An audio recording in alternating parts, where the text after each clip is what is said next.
Hey everybody, my name is Eric Vranish. I'm a physical therapist. I enjoy serving runners a lot. Lately I've been out and I apologize. But my wife and I bought a house and it's been kind of busy. Trying to get back into it. It's kind of raring to go in me. So anyhow, I finished the content of my book and I thought I'd just bring it to you guys and hopefully it helps. I'm going to start with the Achilles tendon. There's a couple of reasons why the Achilles tendon can hurt, and there's also a reason why it can feel like the Achilles tendon when it's really not. And it's actually the sural nerve that goes, if you look right down alongside of the Achilles tendon, you got a nerve there.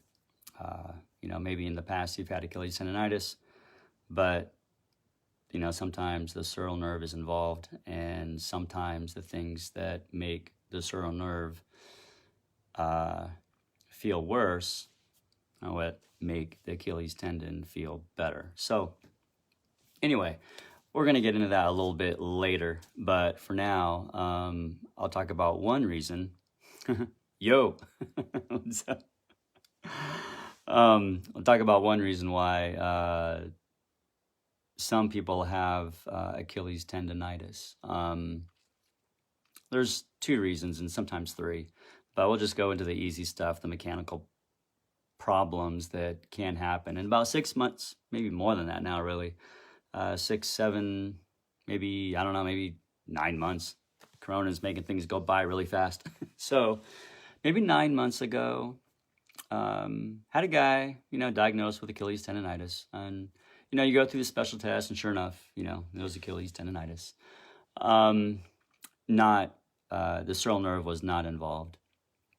So, and I watched him walk and, I'm trying to share some stuff so you guys can really maybe help yourselves kind of self-assess a little bit, get ahead of it. So you don't have to wait to see the doctors and stuff like that. Try to give you guys some tools to self-treat as well here. So anyway, so you might have heard the term, overpronate or supinate. The foot generally has a little bit higher of an arch and doesn't really move well. And then you have other guys like me that have an arch that's fairly mobile, and sometimes it can be a good thing, but when the strength of the foot, lower leg, and the hip don't do a fantastic job at all of it, it needs something or a number of things to help out problems in the foot and ankle, lower leg, until the healing process is kind of, or to help initiate the healing process in the Achilles tendon. Yeah, you need some strengthening, but that's, you got to calm stuff down first. So I'm going to talk about the stuff that will help everything kind of calm down for this particular reason why you might have Achilles tendinitis. So his foot was, a little mobile, a little bit, well, I shouldn't say a little mobile. It was more than what I've normally seen, right? It certainly wasn't a rigid arch. So we're going to talk about this stuff. So when your foot is fairly mobile and mobile than what may be normal, your heel has to flare in and out, right? And so to kind of give you an example of that, your foot on the ground there, pull this up. So your feet, there we go. When your calf tightens up, your heels flare in a little bit. That's the shortest position. And then the longest position is when your heels flare out. So that's kind of flaring in and then flaring out a little bit. So your heels flare in when you go all the way up, right? So bottom line is, when your heels flare in, that's the shortest position. When your heels flare out, and if you have a fairly mobile foot, then your heel generally flares out for a little bit more time. So when it flares out, a little bit more time, it stays in a lengthened position for a little bit more time. And say, can run all the time right nowadays. So you go out for a long walk, 4, 5, 6 miles maybe, and all of a sudden, or you go for a run, maybe a long run that you haven't done in quite some time, or maybe the old shoes, or maybe a neutral shoe, which isn't much help unless you have a fairly firm foot. You start develop the Achilles tendon just has to deal with being in a lengthened position for either a longer period of time or more. So it essentially develops an itis, an inflammation. So things that, if that's the case, there's the quick stuff that tends to make things feel better. And your body is fantastic at healing. We sometimes just don't give it the opportunity to heal. So if you can't stop running, this is going to be tough. All right. If, say, it's your right Achilles tendon and your left feels fantastic. If you're doing something, whether you're running or jogging or whatever, or hiking, and your right Achilles tendon doesn't feel like your left, which is normal, which is not injured, then you're going to have to back off. Your body is simply telling you it's not the way it's supposed to be. So maybe you can deal with the run, right? It doesn't hurt that bad, or maybe you can deal with it on and off. Maybe you can't run as far or as many times in the week. You're just giving your body an excuse to stay flared up, giving your Achilles tendon an excuse to stay flared up. You gotta cut it loose for a little bit. I know it's tough, but you can't give your body an opportunity or an excuse to stay flared up while it's trying to heal. I'm a runner. I enjoy this. I'm talking to myself too. I enjoy running a lot. I would be probably talking to myself about this, particularly if I wasn't a physical therapist, and even now, being a PT. But you got to give your body an opportunity to feel better.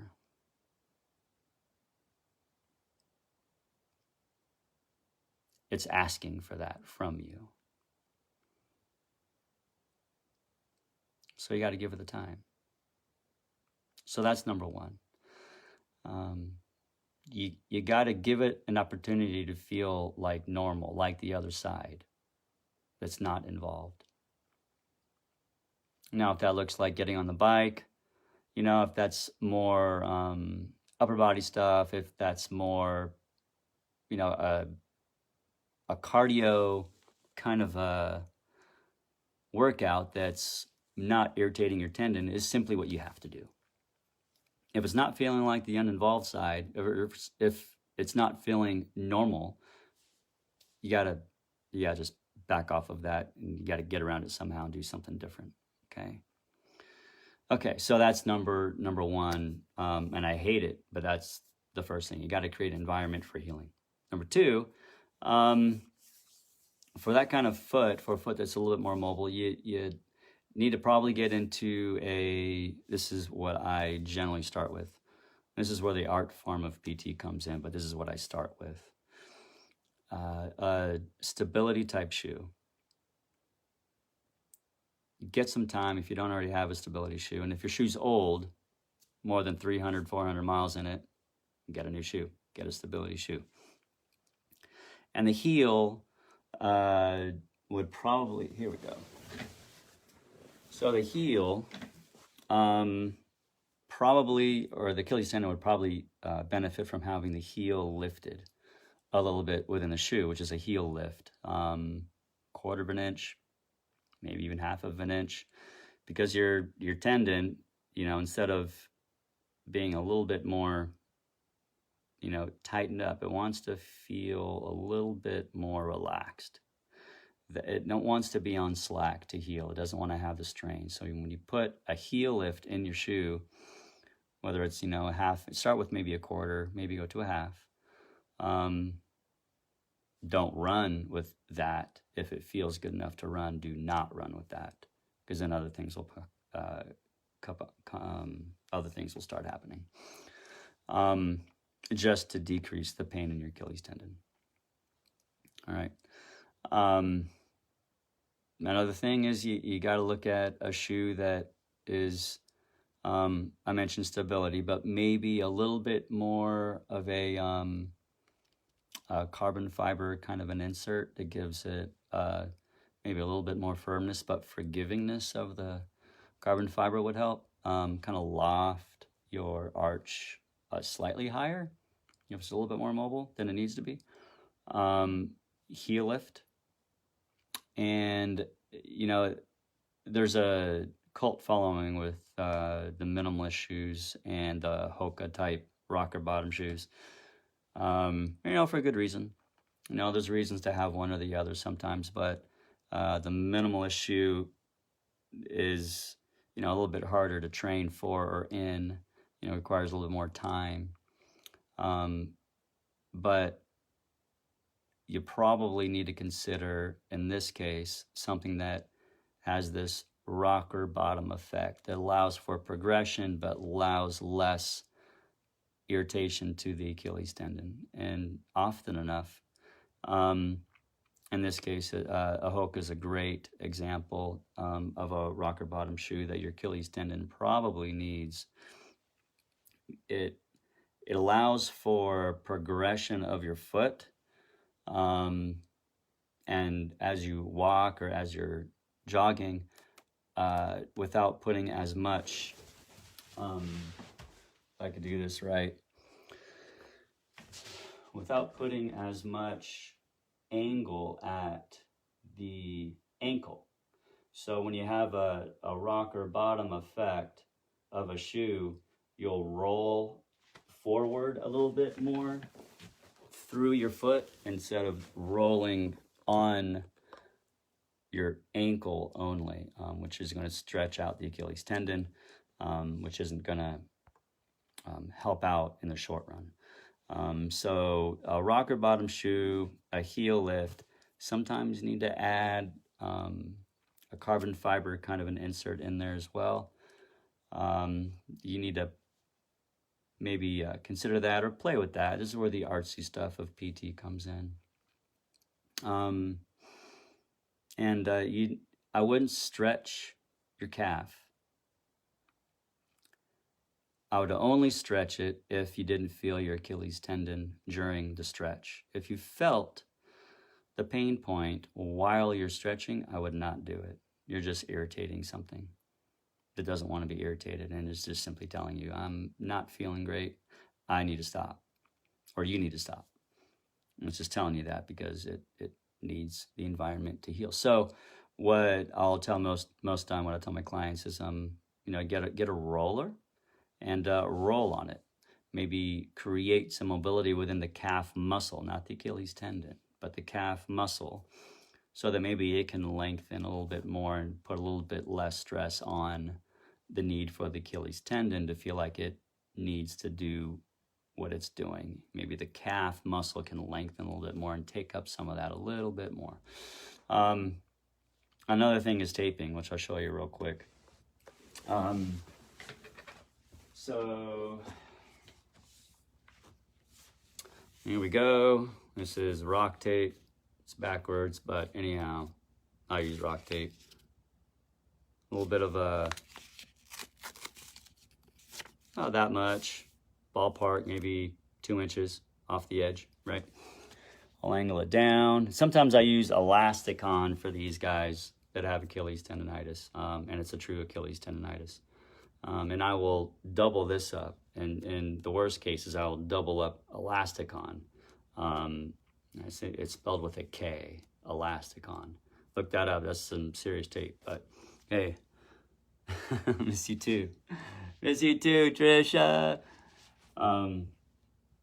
So we can do this. Yeah, we can do this. Anyway, from the heel, lay down about maybe 2 inches, and then the rest of it, stretch out maybe 50 to 75%. And I will sometimes do, like I mentioned, even 2 strips. just to go maybe a little bit farther. All right. And about the same amount, 75 to 100%. I just went into the calf, just to go beyond the Achilles tendon both directions. But anyway, that'll kind of help the Achilles tendon. Give it a little bit of support. You know, you need that. So taping the, hey, Rohan, thanks, man. Appreciate you saying that. That's kind of you. Hope I said your name right. But yeah, so anyway, the taping will help. The heel insert or the heel lift of 1/4 inch to 1/2 inch will help. Getting a new shoe or a shoe that is stability designed will help. I probably would suggest just mobilizing your calf. I wouldn't stretch your calf because sometimes trying to stretch out your calf irritates the Achilles tendon. It's not worth it.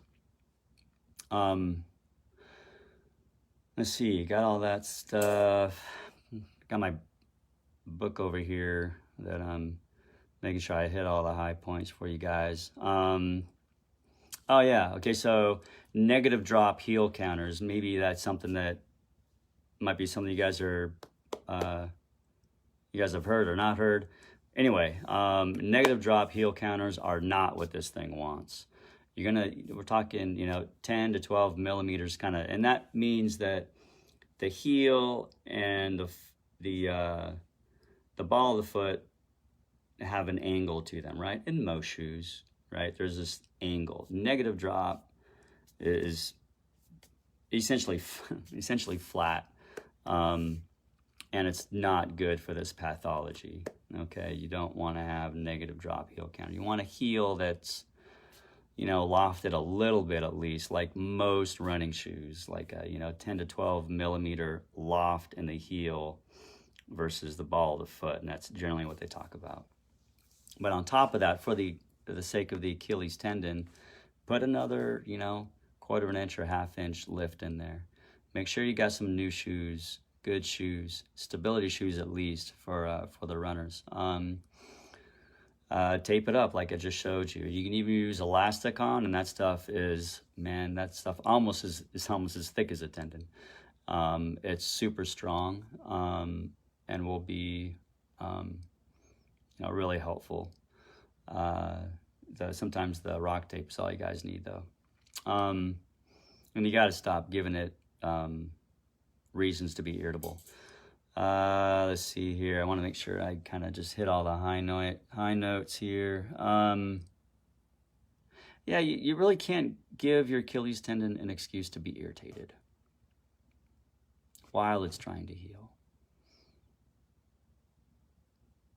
It's got to feel like the other side. It's got to feel normal. If you don't give it an opportunity to feel normal, even if it's just a little bit sore, well, then you're just giving it an excuse to, in the long run, be sore. And that's probably why you can't run as much as you'd like to, or as intense, or as far. Let's see, I think that's about it. I don't think there's anything else there. Like I said before, obviously these are the things to get it away from being irritated. Obviously you probably need to hit up some foot, lower leg, and some hip strengthening stuff. Probably going to have to hit up that stuff in the long run. But these things that I just mentioned are things that really you gotta give the Achilles tendon an opportunity to heal. And this is the kind of stability shoe that at least you would need. And I would go with the Hoka stability shoe or something similar like that, or rocker bottom, because it makes it so the ankle doesn't have to go through as much range. If the ankle doesn't have to go through as much range, then your Achilles tendon doesn't have to feel like it's got to work so hard while it's irritated. Let's see here. Yeah, I think that's about it. Might have missed one or two things there, but I hope that helps you guys. Been gone for a while. I apologize. Sometimes you know, life happens, and I just got to get back to it and hit the ground running again. So anyway, I just want to say hey to everybody that's on here, or everyone that at least hopped on for a minute or two. Mick, Marcus, Lynn, Jimmy, Philip, Shane, Christy, Yosef, Pam, Eddie, not sure how to pronounce your name, Heather, Trisha, Jack, Ira, Rohan, Shauna, Mark, Leslie, thanks for hopping on, guys. This content's coming out of my book. I'm just going through it bit by bit for you guys, because I think it's worthwhile to share it on video and explain it, particularly if you guys have any questions along the way. So anyway, it's going to be I hope it's going to be valuable to runners in general. I'm going to be explaining just about everything that I've done to help people and help this areas heal in their body that has to do with everything in the foot and ankle, lower leg. This is just the first book of probably a series of 3. But anyhow, hopefully it's going to come out soon. I got the content. I just got to get the pictures. And I got a guy working on the cover. So anyway, if you guys would maybe like maybe a digital copy to the book, you know, when it's all ready, you can comment me, and I'd love to just give you a digital copy for nothing. It's just important for this stuff to get out. So anyway, hope it helps. You can comment me or whatever if you want. Yeah, good to be back, and good to see you guys, and hopefully that helps, and have a great rest of your weekend and a fantastic week. God bless you guys, and hopefully we'll get back to life. Yeah, maybe a little bit different, but life. Take care.